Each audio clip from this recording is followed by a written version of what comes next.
Welcome, visionaries. This is your host, the INFJ Visionary.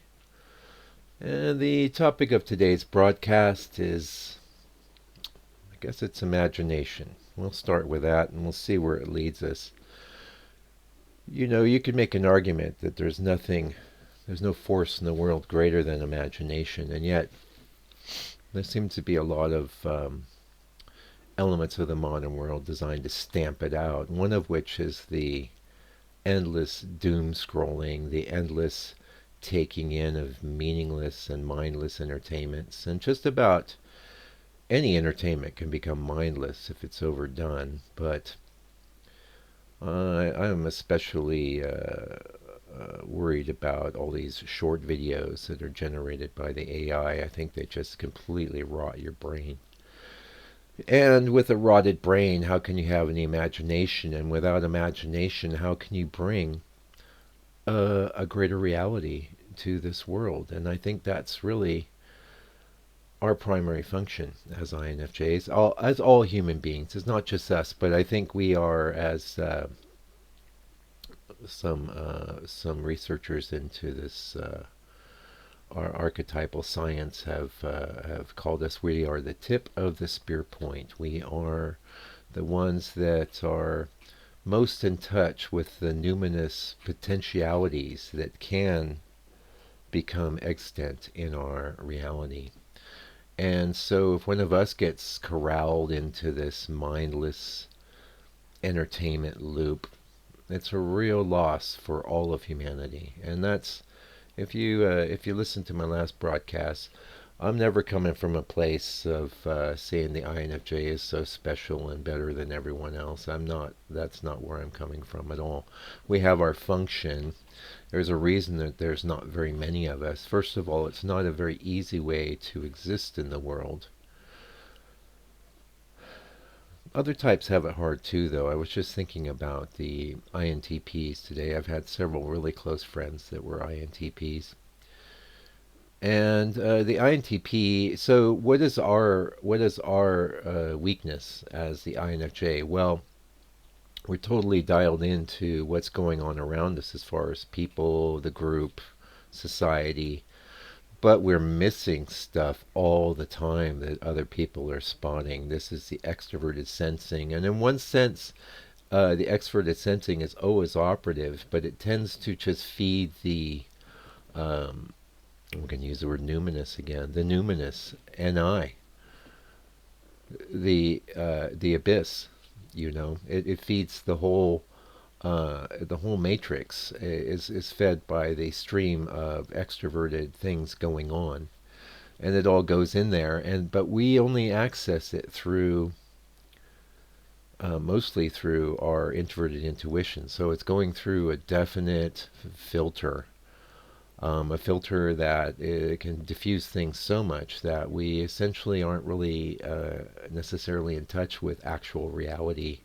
And this is a point that Ren makes in his book. Sorry, I don't remember your last name, Ren, if you're watching this channel, but he says of all the types, we're the least in touch with reality. Now let's contrast that with the INTP, and I know INFPs as well. I think they're sort of, at least as from the standpoint I'm talking about, they're sort of similarly structured. They don't have strong extroverted sensing, and yet they have a better sense of the actual world. How is that? Well, my theory is that we'll just keep it to INTPs because trust me, I'm no expert on this archetypal science. I'm just an INFJ making a broadcast here, and I know a few other types. Well, I know all the types, but you know what I'm saying. Um, how do they know the world better, even though they don't even have extroverted sensing in their actual, conscious set of functions, right? Well, my theory is that they use the extroverted intuition, which is definitely tapping into everything going on, and that feeds into the case of the INTP, feeds directly into their introverted logic function, and they end up with a model of the world that is actually pretty close to how it really is. And For this reason, they notice things. When my INTP friend, he just would laugh because he knows I wouldn't notice things. But I laughed at him a lot less because I know that he was not as in touch with how people were feeling, how people were thinking. Um, he was just a bit isolated in that regard. And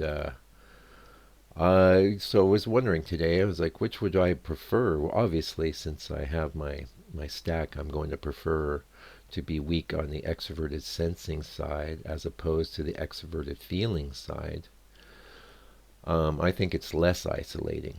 I think there's a good chance that, well, I don't really know. It's hard to say because when we know, how do you know how lonely someone is? I've seen some messages and comments from other INFJs. I think you guys are super lonely, um, and there are things you can do about that. First of all, you need to get your head out of the digital matrix almost completely. You just need to turn it off. Leave off the computer, leave off the phone, leave off the YouTubes.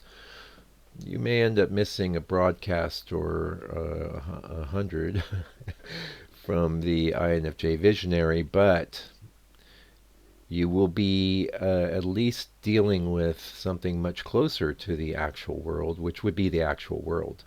The digital world, I think, is especially isolating for us INFJs because we already have our whole sense of reality based on a model that is a couple steps removed from reality, or maybe hundreds of steps removed from reality. It depends on the INFJ. It depends on a lot of different factors, like uh, how involved they need to be with the world. I can tell you when I was an actual like manager of a manufacturing facility, I was certainly more aware of what was going on in the external world than I am now, where I basically just work and live as an artist. So I don't have as much reason. There are things going on around me. I have a sort of kind of dull sense of it. Don't really care, right? And that's the thing. We don't really care too much about the external world, so we don't necessarily know what we're missing, how much we're missing, until, and I'm sure this has happened to you, till it bites you on the butt. Or one of your friends says, hey, when are you going to notice this thing or that thing? And you go, oh, well, I hadn't even noticed that. Okay, so imagination. We're going to pull it back to imagination. So once you unplug from the constant stream of things hitting you from not just other people's imaginations, but now we have other people's imaginations through the filter of the machine, right? And how valid is that?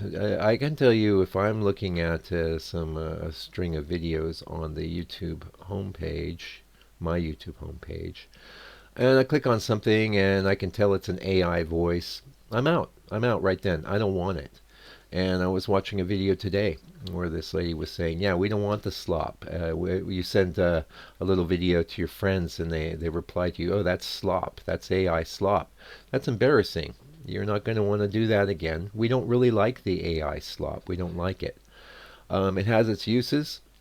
I use it to make some interesting images for our broadcasts here.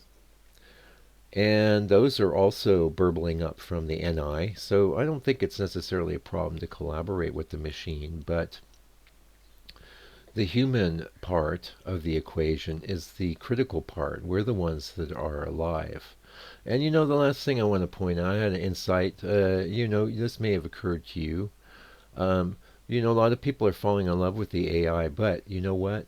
The AI will never fall in love with you, ever. It's a waste of time to have a relationship with these machines.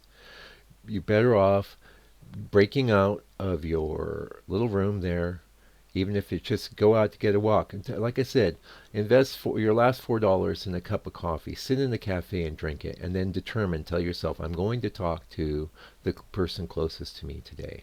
And that could end up being the person that becomes very important to your life. Anyway, until I come back with another broadcast. Keep on keeping on, INFJ.